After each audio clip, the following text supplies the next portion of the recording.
Hello, welcome back to the channel. Today, we're diving right into how to use Zoho Projects for HR project management, your complete guide for 2025. Let's kick off by setting up a new project. Navigate to the Projects tab and click Create New Project. This is your first step towards organizing your HR tasks in a centralized location. Now that we've done that, the next step is to define your tasks. Click on Add Task and start entering your HR duties, be it recruitment, training, or employee engagement.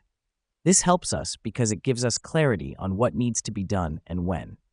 With your tasks all set, it's time to assign them.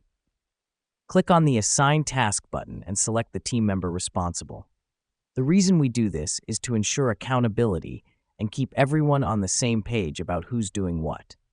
Here's an important part, setting deadlines. Click on the Due Date field and select the appropriate date. Let me explain why this matters.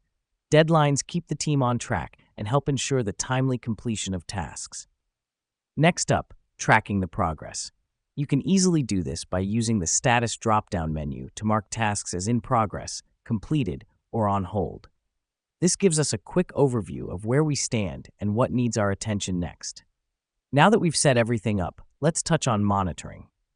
With the Reports feature, you can generate detailed reports of your HR project. This is crucial because it helps evaluate performance, identify bottlenecks, and make data-driven decisions. So, there you have it, a quick guide on how to use Zoho Projects for HR project management. Remember, the key to effective project management is consistent tracking and communication. Thanks for joining us, and see you in the next tutorial.